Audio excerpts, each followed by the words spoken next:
What happens to those who try to fight the Antichrist? Jesus warned us. Have you ever wondered why so many Christians talk about fighting the Antichrist? Standing up, battling evil, waging spiritual warfare against the beast? But what if I told you something that might shake your faith to its core? Jesus never actually told us to fight him. In fact, what Jesus really said is so shocking that it might completely transform how you view the end times. One day, a man will emerge on the world stage. He'll be everything our broken world craves: charismatic, seemingly powerful, wildly popular. The kind of leader who makes you feel safe just by listening to him speak. But beneath that magnetic charm, a darkness so profound it defies description. 2 Thessalonians 2:3-4 reveals his true nature. The man of sin, the son of perdition, who opposeth and exalteth himself above all that is called God. Think about that for a moment. This isn't just another corrupt politician or false teacher. This is someone who will systematically deceive the entire world, even some who consider themselves faithful believers. He'll demand something no human deserves: worship reserved only for God. And those who refuse to bow, let me be blunt, he will try to utterly destroy them. So what's our response supposed to be? What did Jesus actually tell his followers to do when this terrifying figure rises to power? That's the question that changes everything. Jesus didn't leave this crucial detail up to our imagination or interpretation. In the midst of describing the most terrifying period in human history, he gave us precise instructions about this exact moment. In Matthew 24:21, Jesus described it with chilling clarity. For then shall be great tribulation, such as was not since the beginning of the world to this time, no, nor ever shall be. Stop and truly absorb what he's saying. This isn't just another difficult season. It's not comparable to any persecution the church has ever faced. It's the final overwhelming surge of evil breaking upon the world. A time when the Antichrist will dominate through sophisticated lies, paralyzing fear, and brutal force. Jesus saw this coming, and he warned us specifically how to respond.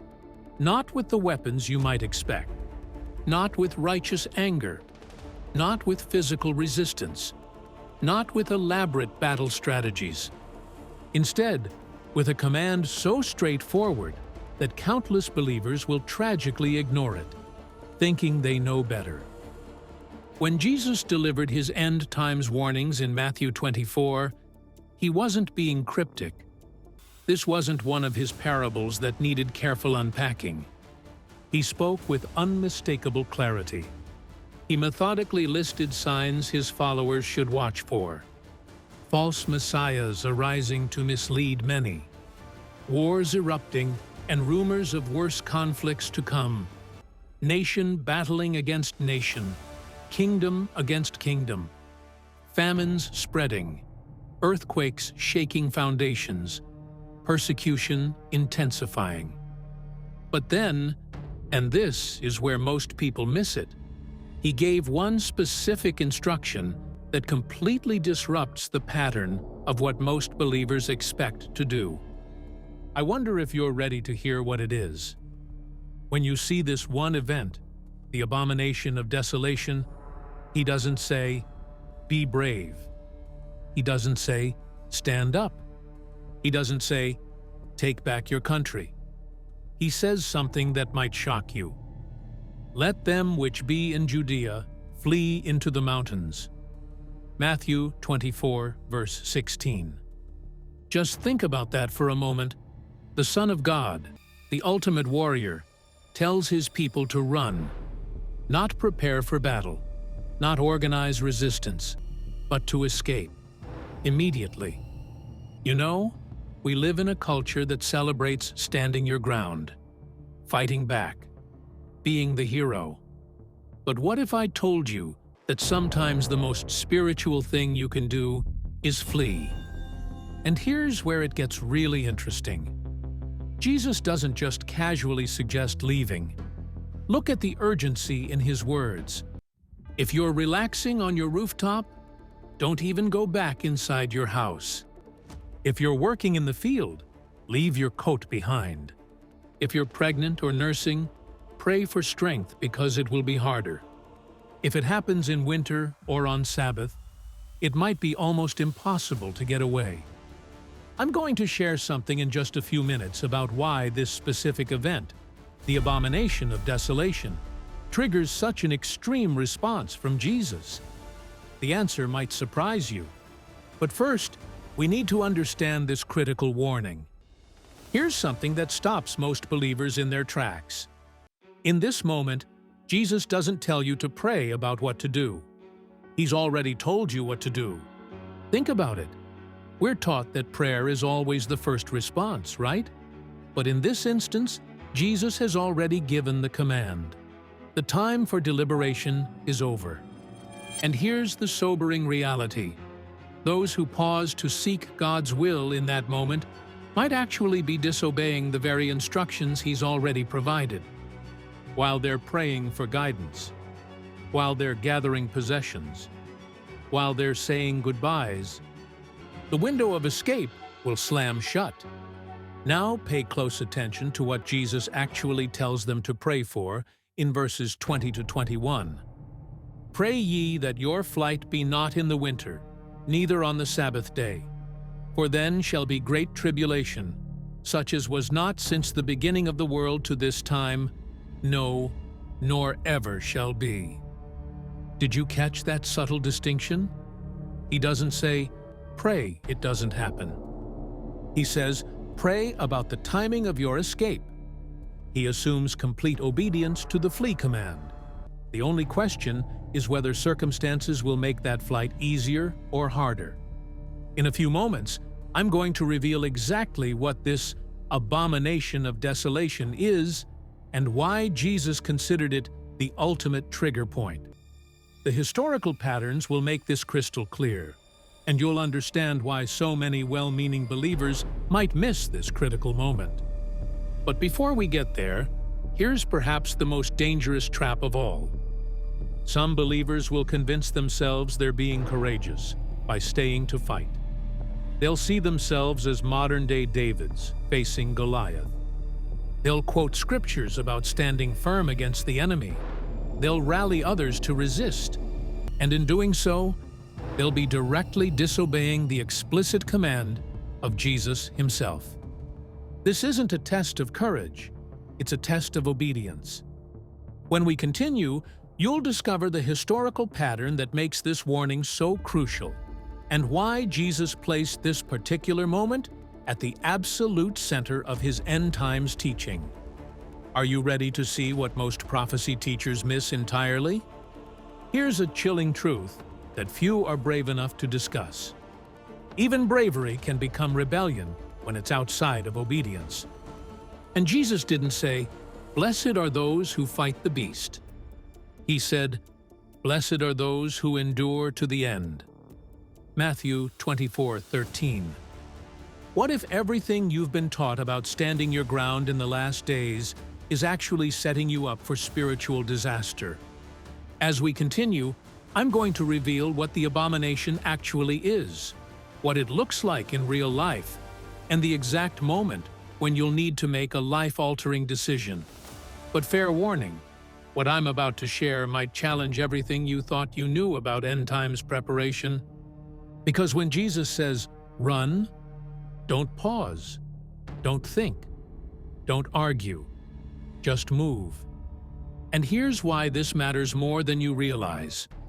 In the final hour, obedience will matter more than courage, and faith will look less like fighting and more like fleeing with trust. I know what you're thinking. For some people, running sounds like fear, like surrender. But have you considered this? In the Bible, running is sometimes the greatest form of obedience.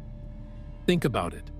Joseph ran from Potiphar's wife, a man who chose purity over confrontation. David ran from Saul, even though he had multiple chances to kill him and solve the problem. Even Jesus himself, when the crowd tried to throw him off a cliff in Luke 4, simply walked away. This pattern reveals something profound that most churches never teach. Because the mission wasn't to fight. The mission was to finish. There are moments to stand and moments to flee. And in the time of the Antichrist, Jesus specifically said to flee. Here's where the tension rises, and where you'll need discernment most. Some believers won't listen to Christ's actual commands. They'll say, "We have to fight. We have to stand our ground." And what will they do? They'll take up weapons. They'll go after the system. They'll resist with violence. But have you ever wondered what happens to these well-meaning rebels? Revelation 13:7 gives the sobering answer, "And it was given unto him to make war with the saints, and to overcome them." Let that sink in for a moment. The Antichrist is actually allowed to win for a season. Those who try to fight him in the flesh, they will be crushed. Why would God allow this? The answer might surprise you. Because this is not a physical war. It's a spiritual judgment. And the only way to survive it is to obey Jesus. But wait, you might be thinking, aren't we supposed to stand for truth? Yes, absolutely. But truth is not defended with rage or revenge. Truth is lived out in faith and endurance. Revelation 14:12 says, "Here is the patience of the saints. Here are they that keep the commandments of God and the faith of Jesus." And what if your greatest weapon against the Antichrist isn't fighting at all? It's something far more powerful, something that most believers have completely overlooked. We'll get to that crucial revelation in just a moment. This is where many will fall into deception. They will read about the beast, the mark, the image, and think, we have to stop this ourselves. But that's not what Jesus said. Have you ever noticed there's no scene in Revelation where the church launches a rebellion and defeats the Antichrist? I'm about to show you why this matters more than you could possibly imagine. Have you ever wondered what would happen if the world as we know it suddenly changed forever? In fact, Revelation 13:10 gives us a sobering glimpse.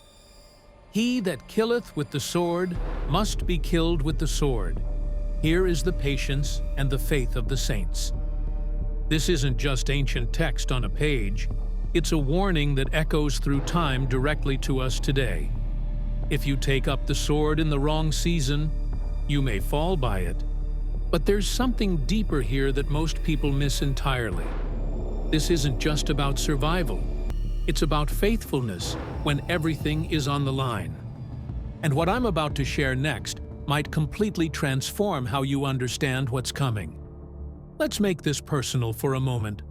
What if you recognize the signs and know it's time to flee, but your family thinks you're overreacting? What if your closest friend, someone you've trusted for years, decides they're going to stay and fight? What if your church community, the very people who helped build your faith, declares, "We will resist the Antichrist at all costs"?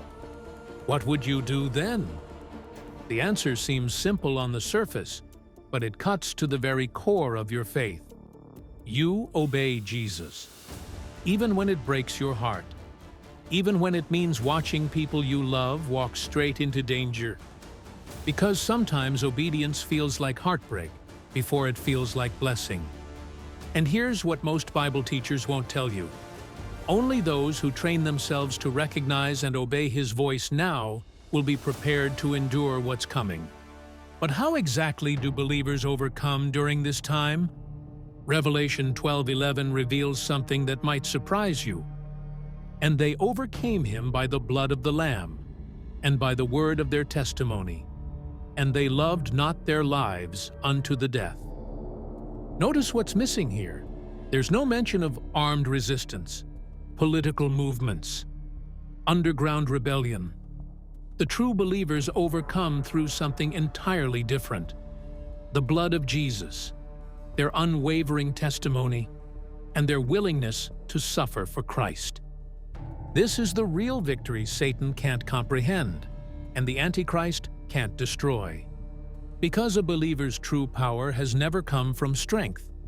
It comes from surrender.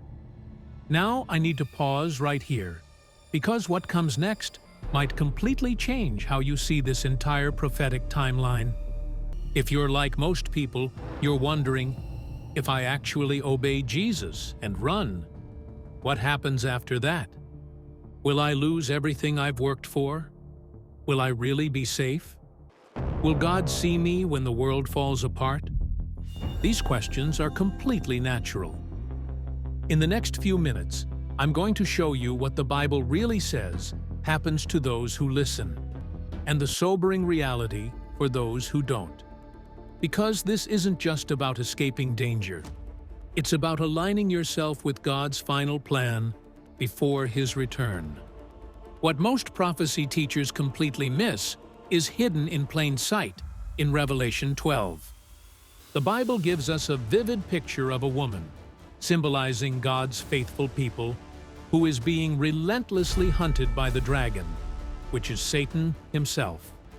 Revelation 12 verse 6 reveals something astonishing.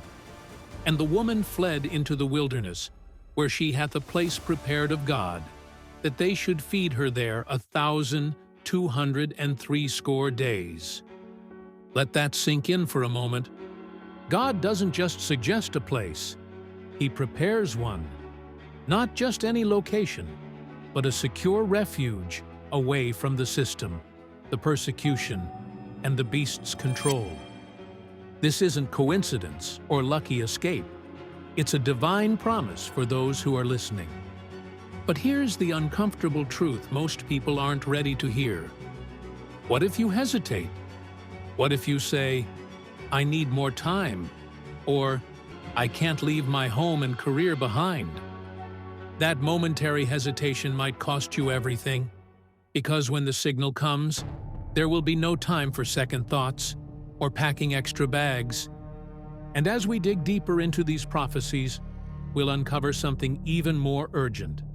Even today, right now, God may be prompting people to prepare, relocate, or stay spiritually vigilant. But most aren't tuned in to hear His voice. The question isn't whether God will provide escape. The question is, will you be ready to follow when He calls? Let's go back to that verse. She hath a place prepared of God. This isn't some last-minute divine improvisation. God isn't scrambling to react to end-times events as they unfold.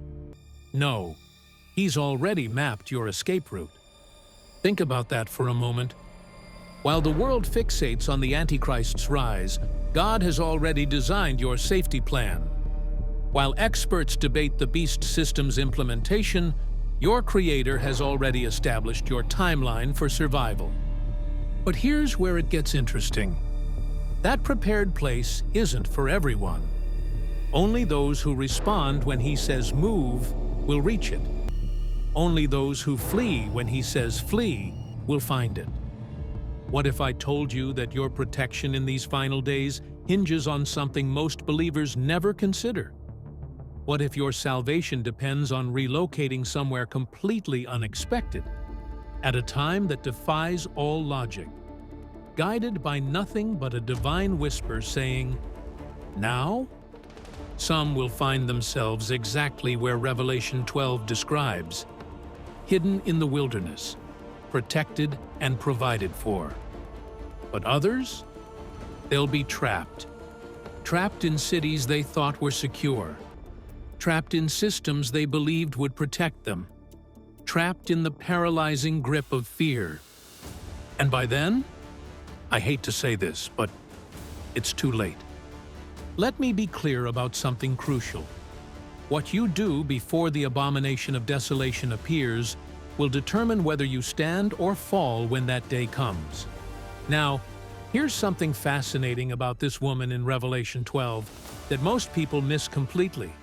She isn't depicted as militarily powerful. She's not described as a warrior facing down the dragon. She doesn't construct an impenetrable fortress or stockpile weapons. What does she do? Something much simpler, yet infinitely more powerful. She runs, she flees, and she trusts God to handle everything else. That's your template. That's your call. You don't need to comprehend God's entire end-times strategy. You don't need to understand every prophetic timeline. You only need to take that first step of obedience. Have you ever wondered what you'd do if everything you knew suddenly changed tomorrow? Most people think they'd be ready, but would they really? Let me share something that might change how you see everything. And next, we're going to talk about what it really means to prepare, spiritually, practically, and emotionally, to walk through this moment in history with unshakable faith. But it starts with this truth that most believers miss. When God says move, you move. Because those who say, "I'll wait until it's clear," will already be surrounded by the beast system by the time they realize it was clear all along. Think about that for a moment. And when the mark is enforced, when the Antichrist takes the temple, when worship is no longer optional but required, you'll either be in the place God prepared or left outside in the fire. Now, here's something few people understand about fleeing in the last days. Those who flee don't lose their lives. They save them. They don't miss the battle. They avoid the trap. They don't run from fear. They run because they've heard the voice of their shepherd. You know what's fascinating? Everyone talks about fighting back, resisting evil, standing firm. But here's what most prophecy teachers never tell you. The Bible says the final battle, the one that ends it all, won't be fought by us. That's where many people get confused. They read about the Antichrist and they want to pick up a sword. They see the persecution and they think, it's time to fight. But what if I told you that's the exact opposite of what Jesus wants you to do? What if jumping into that fight actually means stepping out of God's will? This next part might completely transform how you understand end-time prophecy. We're about to see who fights the Antichrist, and it's not who you think.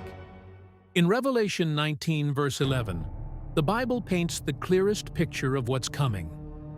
"And I saw heaven opened, and behold a white horse, and he that sat upon him was called Faithful and True, and in righteousness he doth judge and make war." The one who makes war is not us, it's Jesus. This isn't a symbolic rider. This is the King of Kings, coming down from heaven with fire in his eyes, a sword in his mouth, and heaven's armies following him. He doesn't need us to fight for him. He's coming to finish what we could never start. And here's the warning most believers aren't prepared to hear. If you try to fight the Antichrist with your own strength, your own plans, or your own ideas, you could end up fighting on the wrong side of prophecy. Because there's a danger here. You might think you're standing for truth, but if you disobey Jesus in the process, you could fall right into deception. This is why the Bible says in 2 Thessalonians 2 verse 8, "And then shall that wicked be revealed, whom the Lord shall consume with the spirit of his mouth, and shall destroy with the brightness of his coming." Did you catch that? Jesus defeats the Antichrist with his breath, the word, not with weapons, not with a military, not with a resistance movement, just with the power of his presence. In just a moment, I'm going to reveal exactly why this matters for your future. Because believing the wrong thing about this war could cost you everything. Have you ever wondered what happens when every nation on earth decides to fight God Himself? Revelation 19, verse 19, reveals something most people aren't prepared to face. And I saw the beast, and the kings of the earth, and their armies, gathered together to make war against him that sat on the horse. Just pause for a moment and truly picture this scene. All the nations of the world, all the armies, all the technology, pointed at heaven. But here's what's fascinating, and what most teachers won't tell you. The beast isn't afraid of us. He's afraid of Jesus. That's who he really wants to destroy. And Jesus, when he arrives on that white horse, he doesn't come with fear. He doesn't come with worry. He rides in, unstoppable. This isn't a fight. It's a victory parade. I'm about to share something critical that could completely change how you prepare for what's coming. If you try to fight a war that only Jesus is meant to fight, you could lose everything. Your peace, your safety, even your life. But if you wait for Him, if you obey, if you endure, you'll be standing on the right side of the battle. Now, here's the revelation that transformed my understanding of end times prophecy. The Antichrist's greatest weapon isn't power. It's deception through pride. Here's what most people miss. Fighting the Antichrist with fleshly strength can actually open you up to the very spirit of deception you're trying to resist. Because the Antichrist doesn't just use power, he uses pride. And pride makes you believe you can win without waiting on God. But you can't. Not in this war. Not in the end times. Not when the beast rises. In Revelation 19, verse 20, it says, "And the beast was taken, and with him the false prophet. These both were cast alive into a lake of fire, burning with brimstone." Did you catch that? The beast loses. The false prophet loses. And Jesus? He doesn't even break a sweat. There is no war for him. There is only judgment.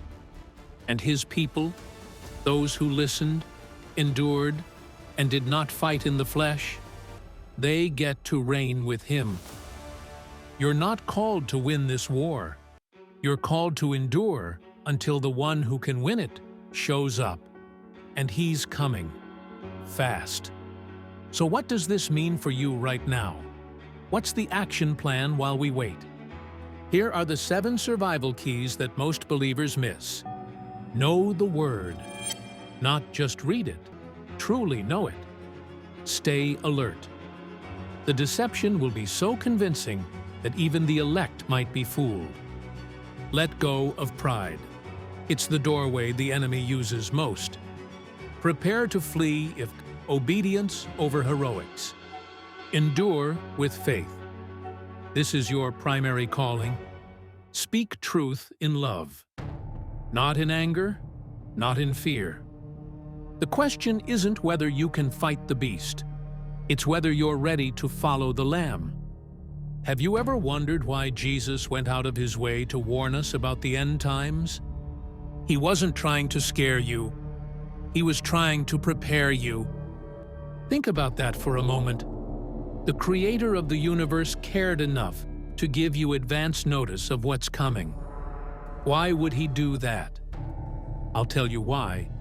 This one insight could literally change everything about how you face uncertain times. You see, Jesus warned us ahead of time so we wouldn't panic. He didn't want you surprised. He wanted you prepared.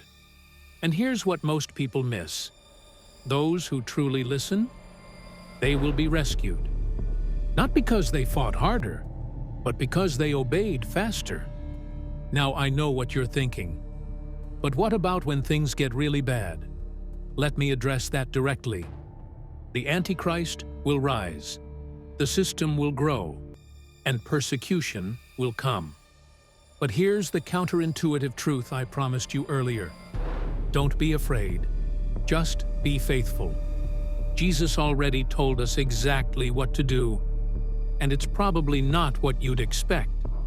Not to fight, not to rage, not to try and stop prophecy. Instead, and this is crucial, he told us to run when he says run, and to trust him with the rest. Let me share why this matters so much for you personally. Because in the end, the Lamb wins, the beast loses, and the ones who endure, they will shine like the sun in the kingdom of their Father. You might be wondering right now, but how will I know when that moment comes? That's exactly what we're going to explore next. Stay ready, because when that moment arrives, and it will, obedience, not strength, will be your greatest weapon. And that changes everything about how we prepare, doesn't it? Many seem to be confused because they do not understand the book of Revelation. However, what if there was an animation showing the entire book? Well, we created that. And to watch that, click here.